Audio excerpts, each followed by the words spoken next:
Compañeras y compañeros ferroviarios de Colombia, a continuación vamos a vivir toda una epopeya, una historia, un momento, la razón de ser de nuestra existencia, la razón de ser de la vida misma de los ferrocarriles nacionales de Colombia.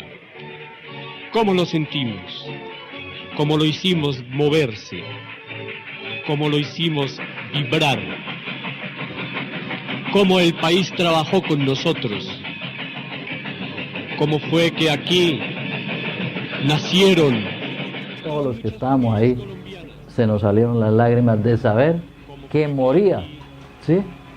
Todo lo que se había construido y todo lo que nos había dado progreso, ¿sí? Y la gente no podía, como que no quería entender que eso ya no volvía.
Un aguardiente de caña, de las cañas de mis valles y el anís de mis montañas. No me den trago extranjero. Para entender el ferrocarril de Cúcuta hay que entender el desarrollo de la República de Colombia después de la independencia. Colombia entra al Concierto de Naciones con unas fortalezas agrícolas sobre todo, y empieza el tema de la agroexportación de productos que ya no lo dominaba España, sino se abre al mercado y países como Inglaterra, Alemania y algunos migrantes como el caso de Italia llegan a Colombia. Cantos que ya me arrullaban cuando apenas decía mamá. Como esto se fue llenando de gente, sobre todo gente europea y comerciantes, sentían la necesidad de que no solo se podía vivir con los caminos, ¿sí?, sino que había que construir un medio de transporte que lograra sacar las mercancías, traer las mercancías, ¿sí?, traer los productos, llevar los productos. Cuando sucede el terremoto de 1875, se reconstruye una ciudad a partir de sus fortalezas. Entre esas está la agroexportación del cacao y la agroexportación del café. El ferrocarril nace en un momento crucial de la ciudad. El ferrocarril nace post-terremoto. Una vez se entierran los muertos y se reconstruye la ciudad con Francisco de Paula Andrade Troconis, que fue el ingeniero que contrataron de Venezuela, casado con una cucuteña. Los sobrevivientes compran un ferrocarril, lo traen desarmado, lo instalan y le colocan el nombre de la locomotora Cúcuta. Pero desde 1870, antes del terremoto, ya se estaba trabajando sobre eso, pero el terremoto nos demoró, pero lo bonito fue que no fue obstáculo, fue más bien como un impulso, ¿sí?, para que eso se hiciera. Se ve en la necesidad de la reconstrucción de la ciudad, generar un ferrocarril para sacar las cargas de café de los Andes de Colombia y Venezuela, concretamente en Colombia. Entonces, ese primer hecho ya marca lo que era el auge de la gente que vivió en esa época hacia 1893 en adelante.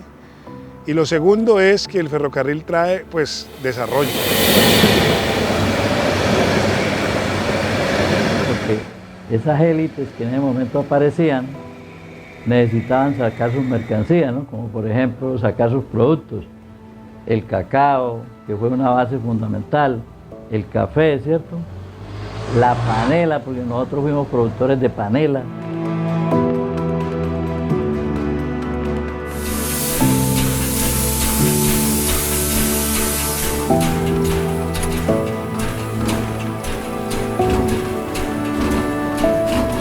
Cúcuta comienza a ser la primera ciudad con un ferrocarril internacional, con un ferrocarril que transportaba nuestras mercancías directos al lago de Maracaibo, y del lago de Maracaibo salían en cargas directas a Europa. Estaban a Alemania, a Hamburgo, a Londres, a Nueva York, y estas empresas colombo, venezolanas, alemanas, italianas y árabes hicieron un desarrollo económico que se vio luego reflejado en la ciudad, en su política, en su espacio público, en sus edificaciones, en su sociedad. Entonces, en Cúcuta el coñac, el jazz, los chocolates, los textiles, los perfumes, todo venía importado. Y era una ciudad boyante porque lo que no sobrevivía alrededor del ferrocarril sobrevivía comercialmente a lo que el ferrocarril traía.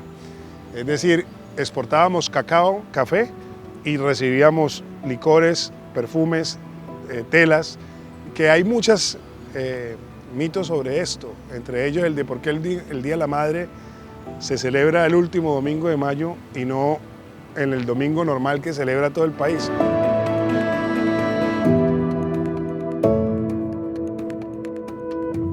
Precisamente porque las mercancías no llegaron por el lago de Maracaibo y después embarcadas hacia acá, ¿cierto?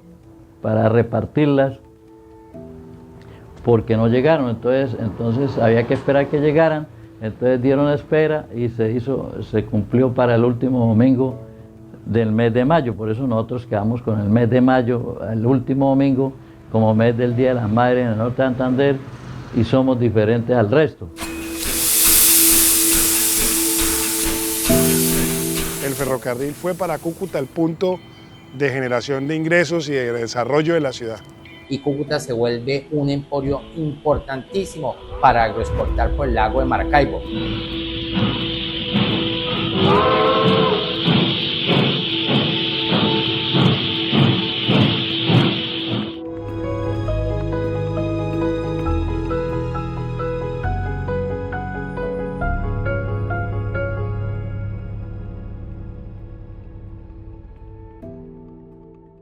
Cúcuta fue la primera ciudad de Colombia, además de tener un ferrocarril internacional, que tenía servicio público masivo, antes que cualquier otra. Y ese tranvía recorría las principales calles de la ciudad. Entonces uno podía comprar un boleto de medio centavo que lo podía montar o por el ferrocarril o por el tranvía. Hay que entender que el ferrocarril de Cúcuta era un sistema bimodal. Para la zona urbana teníamos el tranvía, que era un sistema más liviano que transportaba personas y mercancías.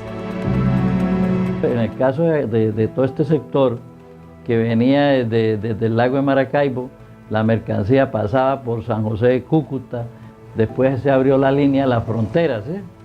La línea La Frontera, que era la que venía para acá, para el Rosario. Entonces pasaba por San Luis, Escobal, Boconó, o sea, el Rosario tuvo varias estaciones. Había una ruta, la ruta norte, que conectaba con Maracaibo, por supuesto con Venezuela, la ruta sur, que conectaba con los Andes colombianos, que llegaba hasta Pamplonita, hasta Tescua, el Diamante, conectando a Bochalema y a La Juana, entre otras, y también la ruta que venía de San Antonio, que era la ruta frontera. Y las personas también se podían montar en cualquiera de las estaciones.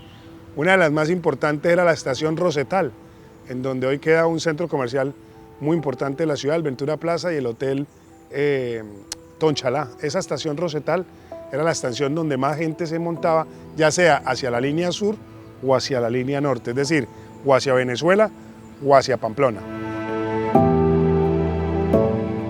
Y ahí era como el eje central de la estación, ¿no? Tanto de lo que venía de allá, del lado de Puerto Santander, como lo interno ahí. Y de ahí entonces salió la línea sur, que fue la de nosotros, la de Villa del Rosario. Entonces por eso el puente sobre el río Pamplonita, el San Luis, para que el ferrocarril pasara. Iba por estaciones que conectaban con Puerto Santander y luego en Puerto Santander embarcaba con el ferrocarril del Táchira y del Zulia, que me llevaba las cargas de café y pasajeros, entre otras, a un puerto en el río Zulia que conecta con el lago de Maracaibo. Y esa mercancía pasaba al otro lado, en San Antonio del Táchira, allá en Venezuela, a través de un puente de hamaca que había, y por ahí pasaban las mercancías. Y también se venían los pasajeros y se venía la mercancía que salía de San Antonio para acá, del Rosario para Cúcuta o del Rosario ya hacia afuera, ¿sí? Las actas de constitución del ferrocarril hablan 3 palabras: desarrollo y abrirle espacios a la ciudad de Cúcuta a nivel internacional. O sea que la idea de ellos no era ni siquiera simplemente para transporte interno. Ellos estaban buscando salidas al mar. Hoy, casi 120 años después, todavía estamos buscando salida al mar. Como eran tantos los problemas a veces binacionales, entonces de todas maneras no se descartaba la idea del ferrocarril que llegase al Magdalena, ¿sí? Pues para evitar todas las cosas. Entonces se construyó hasta el Diamante. El ferrocarril hacía que los costos se abarataran y disminuía la capacidad en tiempo para poder ponerlo en los barcos y en los barcos poder llegar hasta Europa. O sea que el ferrocarril sí fue diseñado específicamente para que lograran salir, pero sobre todo entrar. Y ahí es cuando le nace la vocación comercial a Cúcuta, porque comenzamos a recibir y nosotros nos volvemos intermediarios. Ahí quizás nos faltó la segunda parte del proyecto, que era volvernos empresarios, es decir, fabricar nuestros propios productos para exportarlos.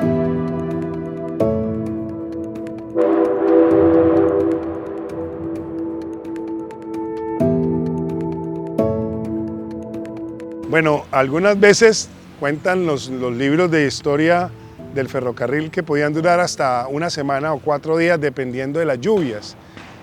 Por supuesto, había que atravesar el Catatumbo, había que atravesar la zona norte del departamento.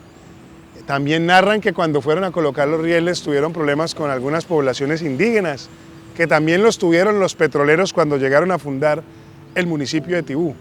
Entonces la carga o descarga de mercancía del punto de Cúcuta al punto de Encontrados podría ser de 2, 4 o una semana por mucho, y el regreso lo mismo.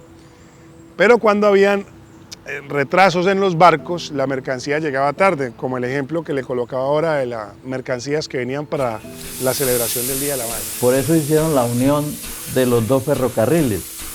Allá han encontrado en el Puente de la Unión, allá en La Grita, en Puerto Santander, ¿ya? Llegó un momento en que unieron los 2 ferrocarriles, ¿ya? Las dos líneas férreas de carácter binacional, y entonces las mercancías entraban por ahí. Y allá hacían el desembarque de ferrocarril a vapor y lo llevan a Maracaibo, era un tema de agroexportación. Y lo mismo, la gente que venía a Cúcuta, a Colombia, entraba por Maracaibo, entraba a Cúcuta y proseguía su camino a Bogotá, a Bucaramanga o a la zona sur. Entonces, Cúcuta se entiende con su conexión con Venezuela, con San Cristóbal y Maracaibo. Es una misma historia que hoy una línea imaginaria nos separan las mismas historias. El impacto del ferrocarril fue tan fuerte que los libros los mandaban a hacer en Nueva York, para que ustedes tengan un cálculo de la dimensión de lo que era la empresa Ferrocarriles de Cúcuta. Segundo, estos libros tienen anotados uno a uno todo lo que se movía. Entonces la estación central queda hoy en donde es la terminal de transportes de Cúcuta, pero la aduana queda en la avenida Séptima con calle 10, hoy es un centro comercial ahí, el Oití, y en esa aduana ocurrieron 2 fenómenos. Uno, que traen la cubierta para la aduana nacional de Cúcuta y llega en forma de mezquita, y era que venía para Calcuta y la confundieron en el barco y llegó a Cúcuta.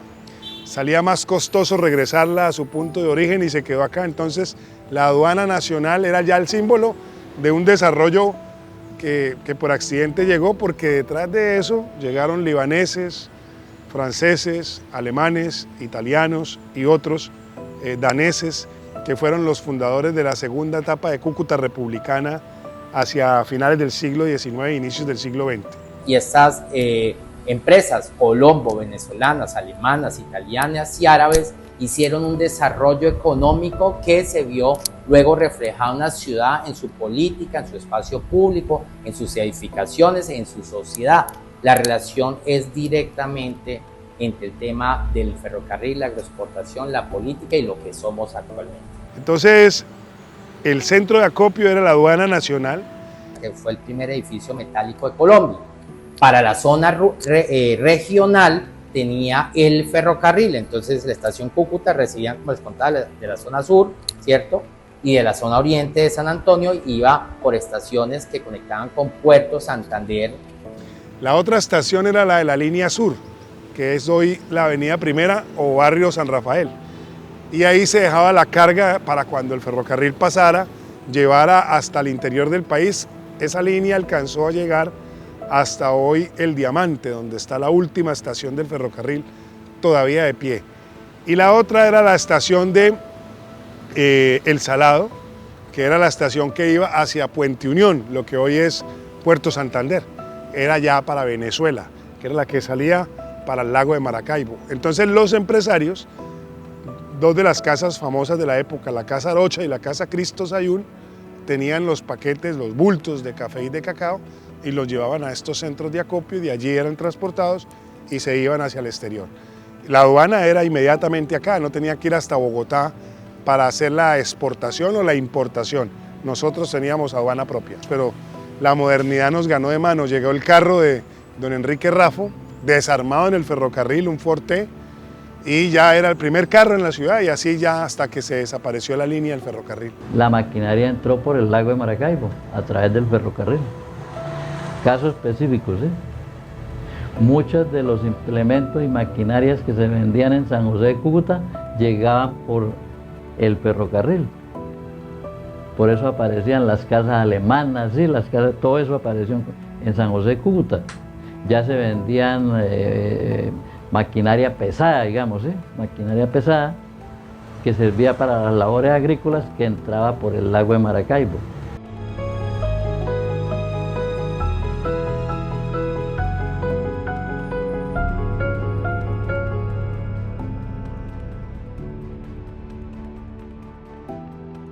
Las estaciones del ferrocarril fueron construcciones tipo europeo, son construcciones muy bonitas y tienen un valor cultural enorme y en algunos lugares las han cuidado, las han conservado, hacen parte del municipio, pero en otros lugares las descuidaron y están invadidas o ya sus muros no existen.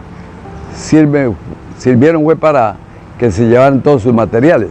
Esas estaciones son de estilo republicano y las primeras construcciones metálicas de Colombia. Quedan muy pocas estaciones del ferrocarril en pie, la mayoría de ellas en muy mal estado, por no decir que destruidas.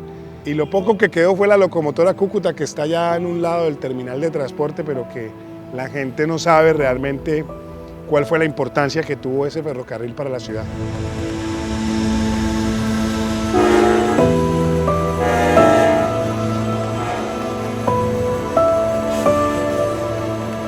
Los trabajadores tenían varios estatus según están en los libros de contabilidad.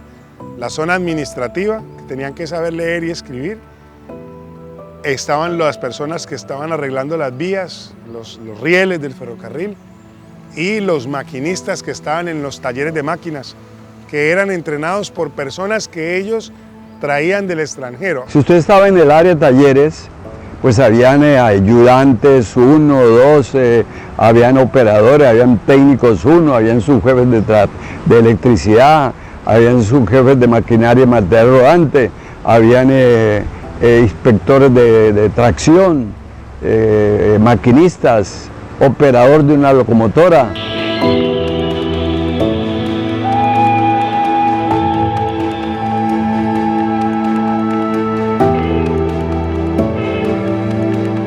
Una persona cuando entraba a los ferrocarriles hacía un curso de inducción, así fuera para secretaria. La preparaban sobre cómo debían ser las relaciones con las demás dependencias y la forma de tratarse Y bueno, recibían normas de feminismo hacia las mujeres y los hombres igualmente. Y también los capacitaban en el área especializada de cada tema según por donde fueran, ¿no? El área administrativa, área técnica, área operativa, área comercial, área financiera, para donde fueran la persona a desempeñarse en un cargo. Dos cosas a tener en cuenta: el ferrocarril era una empresa privada, hoy se llamaría eso una empresa público-privada. Tenía capital tanto el impuesto de privado como el impuesto público, pero como cuando él se construyera post-terremoto, pues primeramente fue una iniciativa privada. Y las personas que estaban ahí conformadas, pues los administrativos tenían una alfabetización mínima y el resto sí eran personas técnicas. Normalmente las personas pues tenían unos conocimientos mínimos básicos, por ejemplo, o una persona se formaba de abajo hacia arriba, iba escalonando en la medida de su aprendizaje y de su interés, o también las personas llegaban y las preparaban en las diferentes especialidades, ¿no? Si era para talleres, entonces debía de entrar teniendo conocimiento, por ejemplo, de electricidad básica, fundamental, y luego los preparaban en conocimientos eléctricos para locomotoras, para carromotores, para los diferentes equipos o para instalaciones de edificios. Pero también encontramos con mucho asombro que algunos de ellos manejaban varios idiomas. Y uno comienza a preguntarse, estamos hablando de inicios del siglo XX, 1903, 1910, personas hablando o alemán o inglés o danés. Y la pregunta era muy sencilla, es porque aquí las casas como la casa Moller estaban ya exportando en esos idiomas y el ferrocarril tenía personal preparado para atender ese tipo de clientela. Era muy interesante, era una Cúcuta cosmopolita, una Cúcuta que pensaba en grande.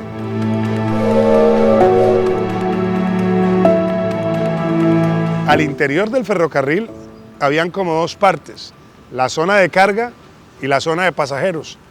Y todo el mundo, o todos los que iban en la zona de pasajeros, iban con traje, muy elegantes. O sea, viajar en el ferrocarril era un estatus muy interesante, pero al final cuando uno comienza a indagar si las personas de clase media o baja tenían acceso, pues lo más emocionante es saber que tenían acceso a todos los servicios del ferrocarril, porque quienes eran empleados, obreros del ferrocarril, sobre todo los maquinistas, los que arreglaban la máquina, tenían acceso gratuito, según los libros de contabilidad. Eso fue un medio de transporte fabuloso, o sea, eso nunca debió desaparecer. Pero ¿qué lo hace desaparecer? Como siempre, las potencias nos vendieron el cuento de los vehículos, ¿eh? Aparece la Ford, aparece todo eso. Entonces, pero ellos sí no acabaron con los ferrocarriles. Nos vendieron la idea a nosotros de que era mejor el carro, entonces hubo que construir carreteras, dañar un poco el camino, ¿sí o no? Que serían más saludables como caminos, hasta como fuentes de turismo, ¿sí o no? Porque eran caminos algunos de herradura, por donde transitaron la mayoría de nuestros próceres hacia sus batallas, por donde transitaron los postas, que eran los que llevaban las comunicaciones a los próceres, ¿sí? La sociedad se cierra hacia finales de 1923, 1927, porque ya era inviable, ya los vehículos llegaron. La carretera central del norte, o sea, la carretera que comunica Cúcuta a Bogotá, ya estaba casi que terminada, entonces ya pasaba por un costado donde llegaban los rieles del ferrocarril. Entonces, pues quedó desplazada y prefirieron cerrarla. De la misma manera, a los 3 años, Ferrocarriles de Colombia cerró su operación en el país y cerraron la empresa más importante de Colombia después de la del petróleo y la del carbón. Si hoy Colombia, y hablo general, no solo Cúcuta, tuviera un ferrocarril conectado en todo el país, seríamos una potencia de economía. Por el Pacífico, en Buenaventura, y por el Atlántico con Barranquilla en Bocas de Ceniza, precisamente Puerto Colombia, que era el único puerto que llegaba al alta mar. Es decir, el ferrocarril llegaba hasta la mitad del mar, a donde estaban estacionados los barcos para no encallar, y ahí cargaban directamente los barcos. Pero todo eso se acabó. Nos vendieron la idea de los carros y se tomó la idea de los carros, se abandonó el ferrocarril Y Europa sigue con ferrocarriles, Estados Unidos sigue con ferrocarriles, ¿sí o no? Rusia sigue con ferrocarriles, China sigue con ferrocarriles.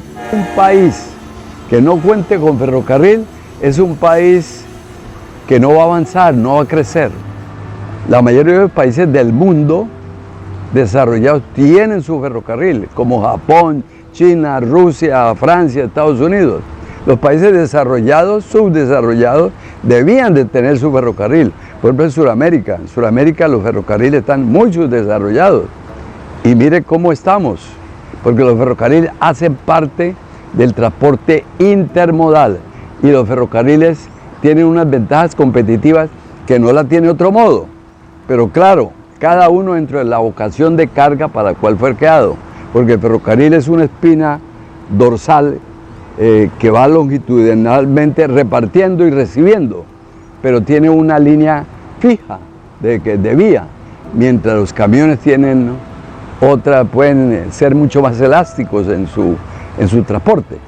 Pero cuando va uno a países de Europa o a los mismos Estados Unidos de América, el desarrollo está porque tienen metro, porque tienen ferrocarril, porque tienen camiones, porque tienen autopistas o autovías, como ellos le llaman, de hasta 12 carriles.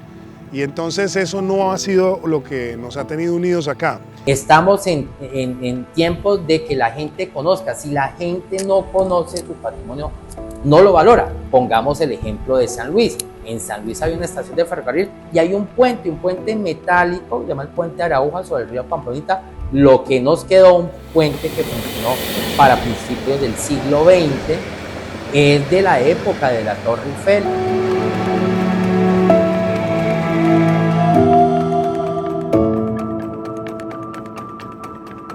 Los ferrocarriles se acabaron porque hubo descuido estatal, porque ha faltado una política pública que mantenga el sistema, a pesar de las bondades que determina un sistema férreo para el transporte multimodal y para el desarrollo socioeconómico de un país. Y eso ha llevado a que se perdió los horizontes de proyectos grandes.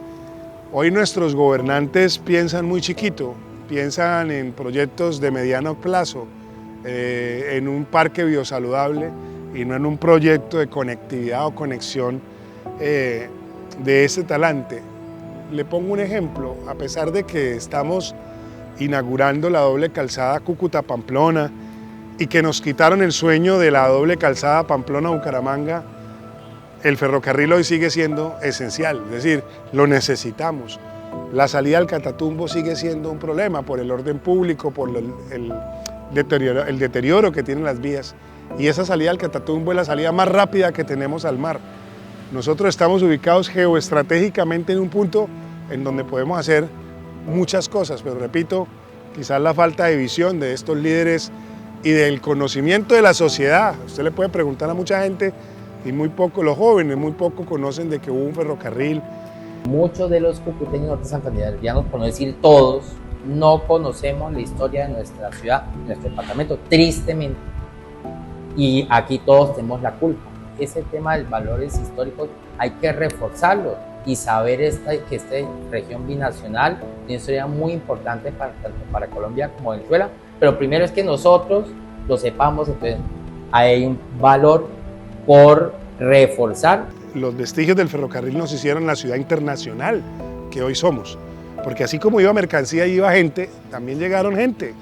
Entonces cuando llegaron los italianos, para la comida, nuestros dichos, nuestra forma de celebrar la Navidad, la forma en que compartimos es italiano, francesa, libanesa, alemán, danesa, venezolana. Es decir, nosotros somos la mezcla de una cantidad de personajes que todavía quedan los rezagos en nuestros apellidos. Y le voy a poner un ejemplo.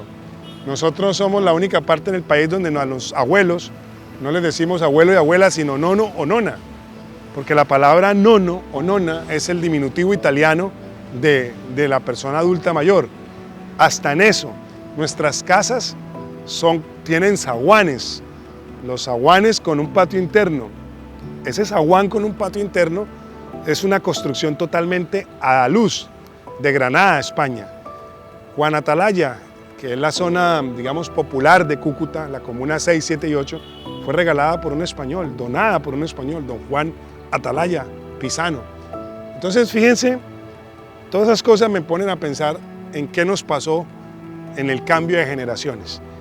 Y hoy lo que hay que hacer es que nuestros muchachos rescaten todo esto, que fue hace poco, 120 años. Y está lo otro, que son los valores simbólicos que nos enseñan cuál ha sido ya, digamos, la idiosincrasia de esta región, y en el momento del esplendor de Cúcuta, que está reflejado en su patrimonio cultural, tanto arquitectónico como escultórico, como gastronómico, que son unos patrimonios multiculturales, nos acercan a esos valores simbólicos de lo que somos como región, que tampoco la gran mayoría entendemos. El ferrocarril tiene funcionamiento hasta 1926-1930, y lo que la gente recuerda era dos cosas: los rieles, por lo que hoy es la calle 10 y la avenida Gran Colombia, y el pitazo del ferrocarril a las 2 de la tarde y a las 6 de la mañana. El ferrocarril en cada estación hacía sus pitazos, entonces la gente ya sabía, ahí viene el ferrocarril.